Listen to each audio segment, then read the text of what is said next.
नमस्कार दोस्तों। Text book super coaching के ऑनलाइन प्लेटफॉर्म पे मैं विजय विक्रम सिंह आप सभी प्यारे मित्रों का बहुत बहुत स्वागत करता हूं। आप सभी भाई बहनों को गुड इवनिंग, शुभ संध्या। आप स्वस्थ रहें, प्रसन्न रहें, मुस्कुराते रहें, हंसते रहें, जीवन में आगे बढ़ते रहें। मेरे प्यारे दोस्त, जैसा कि आप भाई बहन कल पेपर देकर आए, पेपर आपने देख लिया। एक नहीं, कई अलग अलग संस्थानों से आपने उत्तर पत्रक भी अपना मिला लिया, आंसर की मिला लिया होगा।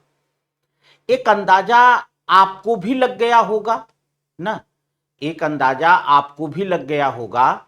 और उसी बात पर चर्चा करने हम यहां उपस्थित हुए हैं कि यूपी टीजीटी हिंदी 2022 की संभावित मेरिट क्या रहेगी ना।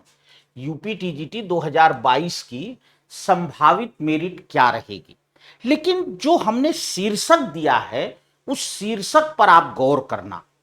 पेपर ने हंसाया, मेरिट रुलाएगी। वास्तव में पेपर देखकर हंसी आ रही थी कि ये कौन सा पेपर है। मैं आपको व्यक्तिगत अनुभव अपना बताऊं तो हमने पहली बार ऐसा हुआ कि जब टीजीटी का पेपर हमें कापी कलम नहीं उठानी पड़ी और 125 क्वेश्चन हमने 7 बजे क्लास लगवाई थी, 5:30 के बाद हमारे पास पेपर आया है और 6:05 पर हमने जो है कह दिया कि सेशन लगा दीजिए। मतलब कहने का अर्थ यही है कि 125 प्रश्न पढ़ने में जो समय लगा वही उतना समय लगा। तो ऐसी स्थिति में पेपर का स्तर आप समझ गए हैं। मैं बहुत ज्यादा बातें नहीं करूंगा, पर मेरिट रूल आएगी। कारण क्या है?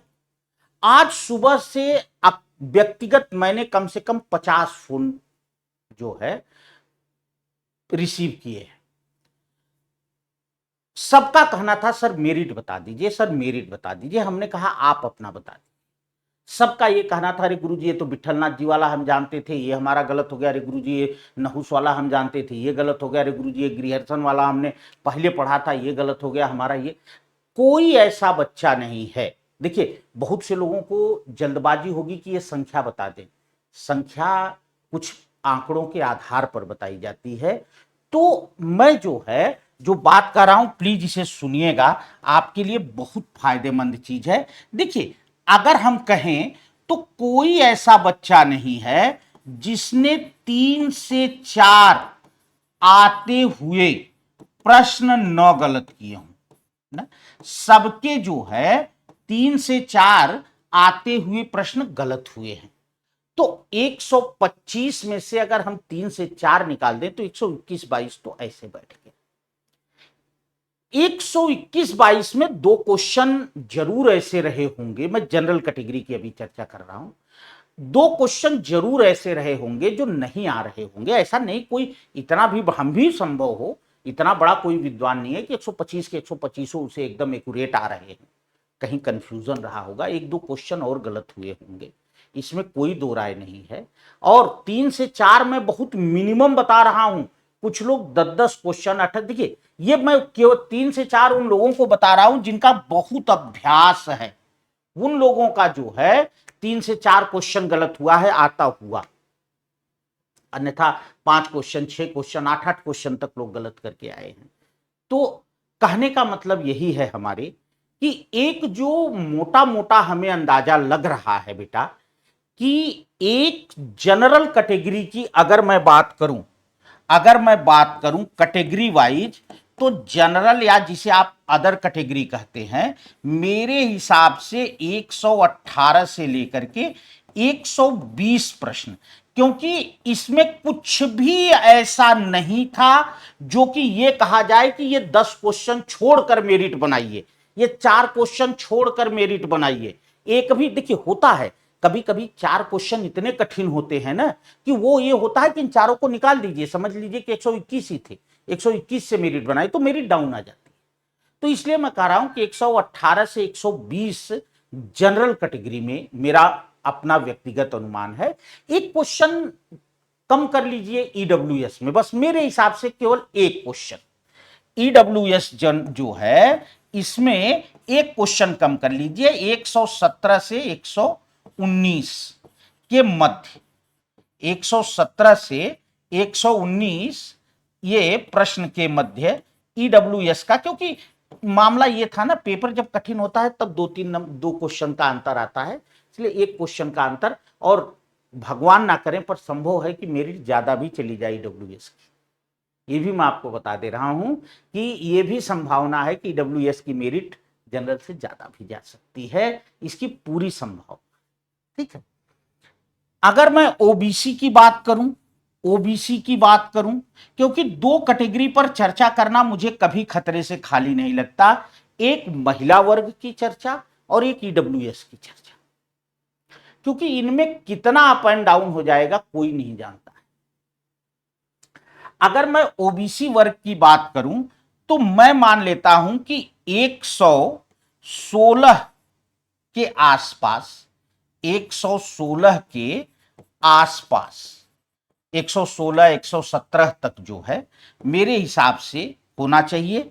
और अगर मैं एससी वर्ग की बात करूं तो मेरे हिसाब से 112 से लेके 115 तक जो है एससी वर्ग की मेरिट जानी चाहिए। क्योंकि मुझे देखो बेटा, हो सकता है आज मेरा वीडियो देख करके बहुत से लोग कमेंट करें, अरे बहुत बता रहे हैं, ज्यादा बता रहे हैं, हम सारा कुछ ये काले थे नेचुरल, सब सफेद हो गए इसी काम में। तो मैं आपको बता रहा हूं, जब पीजीटी का जिस दिन हमने आंसर की दी थी उस दिन हमने आपसे कहा था 105 मेरिट जाएगी, रिजल्ट आया आप सब जान रहे हैं। बाद में बच्चे फोन, अरे गुरुजी 105 वाला कौन है हमें बताइए, 105 तो किसी का है ही नहीं ना, हमारे 20 लोग परिचित हैं, हमारे कहाँ से आ गए, वो आसमान से उतरे के आए 105 वाले? भाई फरिश्ते तो आए नहीं हैं, तो हमारे आपके बीच के ही। तो इस तरह से कभी भी ये मत सोचिएगा कि ये मैं बहुत न्यूनतम अपने स्तर पर लाकर मेरिट बता रहा हूं, न्यूनतम अपने स्तर पर लाकर मेरिट बता रहा हूं। ईडब्ल्यूएस की मेरिट जनरल से ज्यादा हो सकती है, मुझे पूरी संभावना लग रही है। दूसरी चीज है, आप कहोगे बालिका वर्ग, मैं बालिका वर्ग के लिए हाथ जोड़ता हूं कि लमसम जनरल के बराबर मेरे हिसाब से जो है लमसम 117-18 बालिका वर्ग की मेरिट होनी चाहिए, लेकिन मैं लिखूंगा नहीं क्योंकि बालिका वर्ग में बहुत अप एंड डाउन होता है। ठीक है, 117-18 मेरे हिसाब से बालिका वर्ग में, जनरल का 117-18, उसे दो क्वेश्चन कम कर लीजिए ओबीसी का, एससी का, तो इस हिसाब से मेरिट बननी चाहिए। अब रह गई बात कि मेरिट रुलाएगी क्यों? रुलाएगी इसीलिए कि हमें हमेशा यह पछतावा रहेगा कि अरे यार 8 क्वेश्चन आते गलत हुए थे और मैं 2 क्वेश्चन से बाहर हो गया था, 5 क्वेश्चन आते गलत हुए थे, हम 1 क्वेश्चन से बाहर हो गए थे। तो इसलिए ये मेरिट जो है पूरी जिंदगी रुला।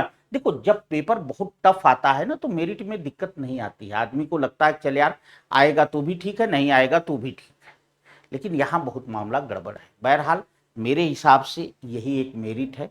अगर आप महिला वर्ग की बात करेंगे तो महिला वर्ग में मान लीजिए कि जनरल वाले जो हैं वो लगभग 118 के आसपास मुझे लग रहा है। ओबीसी में अगर मैं बात करूं तो वही 116, एससी में बात करूं तो 112 114 इसी के आसपास बालिका वर्ग में होना चाहिए। पर यह मेरिट कभी कभी ऊपर भी चली जाती है, जैसे जितना बच्चों ने आवेदन किया हो। अगर बालिका वर्ग में ज्यादा बच्चियों ने आवेदन किया होगा तो मेरिट हाई चली जाएगी, कम लोगों ने आवेदन किया होगा, ज्यादा लोगों ने बालक वर्ग में किया होगा तो मेरिट लो चली जाएगी। सुबह से बहुत सारे बच्चों का मेरे पास फोन आया, गुरुजी ये वाला तो गड़बड़ हो गया, नया बैच कब से शुरू कर रहे हैं गुरुजी, कब से शुरू कर रहे हैं। देखिए मैं आपके लिए एक सूचना लेकर आया हूं कि प्रतिज्ञा बैच ये बिल्कुल जो है फाउंडेशन बैच है हमारा, बिल्कुल फाउंडेशन बैच है, एकदम क ख ग घ से शुरू किया जाएगा। होल सिलेबस आपको लाइव पढ़ाया जाएगा और अभी समय है इसलिए खूब आराम आराम से विधिवत चर्चा करके ये बैच आपको पढ़ाया जाएगा। और ये बैच 8 जून से शुरू हो रहा है, आज 4 तारीख है, 5, 6, 7 शुक्रवार शनिवार रविवार सोमवार से 8 जून से ये बैच आपका शुरू हो रहा है, ठीक है। और क्लासेज इसकी जो हैं 11 जून से शुरू होंगी, 8 जून से इसमें प्रवेश शुरू हो जाएगा। तो आप सभी साथी जो नया बैच लेना चाहते हैं, आप हमें 6393382997 इस नंबर पर हमसे संपर्क करें, सीधा कॉल करें, या जो है आप टीजीटी हिंदी और जस्ट इसी के आगे अपना मोबाइल नंबर लिख करके हमको भेज दीजिएगा, ठीक है। तो आई होप कि, और हां, जो नए साथी, अगर जो भी नए बच्चे इस वीडियो को देखेंगे, तो प्रत्येक दिन टेक्स्ट बुक सुपर कोचिंग के टीजीटी पीजीटी चैनल पर, टेक्स्ट बुक सुपर कोचिंग के टीजीटी पीजीटी चैनल पर 5 बजे शाम प्रतिदिन आपकी जो है क्लास होती है। प्रैक्टिस की जोरदार प्रैक्टिस कराई जाती है। हम प्रैक्टिस में मैटर देने में कोई कमी नहीं करते हैं। हम 20 क्वेश्चन लेते हैं तो कम से कम 50-60 प्रश्न के बराबर व्याख्या देते हैं। पूरे यूट्यूब पर कोई दूसरा टीचर ऐसा नहीं जो इतनी व्याख्या, क्योंकि लोगों को लगता है कि यार हम सारा मैटर क्लास में दे देंगे तो बच्चा हमारा बैच नहीं लेगा। कोई बात नहीं है, मत लेना भैया, हमें सीधी सी बात है, अपने काम से चोरी मजा नहीं आता, ठीक है। जिसको, मुझे ये पता है, जो बच्चा देखेगा कि आदमी अगर YouTube पर इतना अच्छा पढ़ा रहा है तो ऐप पर आकर पढ़ कर देखिएगा, मजा आ जाएगा, ठीक।